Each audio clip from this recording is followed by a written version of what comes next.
안녕하세요. 김신철 변호사입니다. 개미생 사건의 관할법원은 채무자의 거주지나 직장 주소지의 지방법원이 관할법원이 됩니다. 그러니까 서울에 직장이 있고 수원에 거주지가 있다 하면 서울회생법원이나 수원지방법원 둘 중에 한 곳이 관할법원이 되겠죠.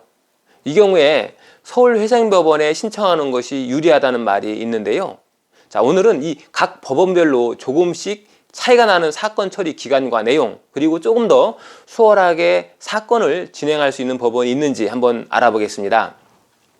개미생을 취급하는 관할법원마다 심사 기준이 조금씩 다르고 보정을 발령하는 기준과 개시결정까지의 소요 시간도 제각각인데요. 그래서 개미생 신청을 진행할 때 채무자에게 훨씬 우호적인 법원이 있다라는 말도 있습니다. 과연 이 말이 사실일까요? 결론부터 말씀드리면 어느 정도 일리가 있는 말입니다. 개미생 사건은 일반적으로 전자소송을 통해서 진행을 하기 때문에 우리 사무실 같은 경우에는 서울회생법원을 비롯해서 전국에 있는 모든 사건을 처리하고 있는데요. 사건의 접수부터 개시결정까지 소요되는 시간을 살펴보면 서울회생법원이나 대전지방법원, 광주지방법원은 사건의 진행이 다른 법원에 비해서 비교적 빠른 편에 속합니다. 그에 반해서 부산지방법원이나 창원, 청주, 수원 같은 경우는 개시결정까지 소요되는 시간이 다른 법원에 비해서 다소 오래 걸리는 편입니다. 또 이 보정을 발령하는 기준도 법원마다 조금씩 차이가 있습니다. 실무를 해보면 전주지방법원이나 청주, 창원 같은 경우는 보정 과정에서 요구하는 서류도 다른 지방법원에 비해서 많고요. 요구하는 자료가 또 광범위해서 서류를 준비하는 과정이 다소 부담스럽다라고 말씀하시는 의뢰인들도 많이 있습니다. 그래서 이미 제출했던 서류를 최신화해서 다시금 서류를 제출해야 한다든지 또 계좌 통합조회 자료를 배우자 것까지 모두 요구해서 제출을 해야 할 서류의 양이 수백 장에 이르는 경우도 많기 때문입니다. 그에 반해서 서울회생법원의 경우에는 보정에 있어서 요구하는 서류가 비교적 간소화되어 있고요. 의구심이 드는 그런 부분만 톡 집어서 불필요한 내용의 보정을 요구하지 않는 편입니다. 물론 이러한 기준도 채무자의 상황에 따라 달라질 수 있습니다. 이를테면 도박 채무가 과다든지 또 최근 대출이 비교적 많은 채무자는 보정 절차가 비교적 간결한 서울회생법원에 신청을 한다 하더라도 다른 법원과 마찬가지로 힘든 보정 과정을 거쳐야 한다는 얘기입니다.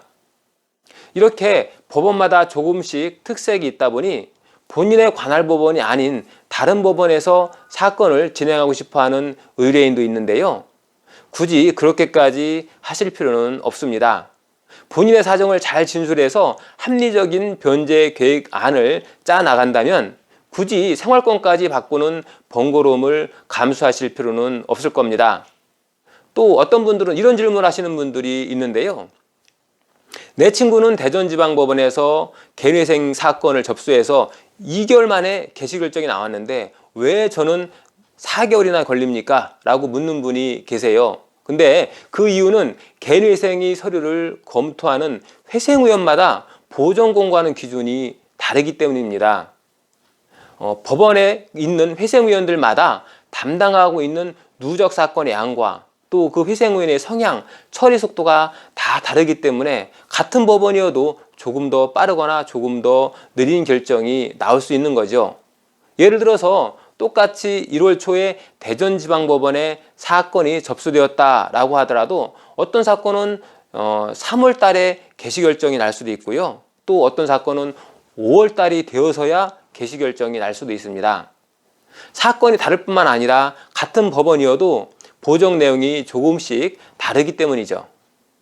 자, 법은 공평해야 하기 때문에 전국의 모든 법원이 동일한 사건 처리 지침을 가지고 동일한 검토를 하면 좋겠지만 관할법원마다 근무하는 회생위원회 인력 수나 접수되는 사건의 양이 저마다 다른데 이것을 일률적으로 처리한다는 것이 현실적으로 어려운 것도 사실입니다.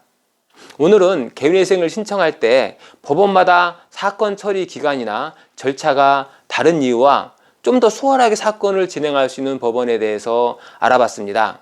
다음 시간에 다시 찾아뵙겠습니다. 김신철 변호사였습니다. 감사합니다.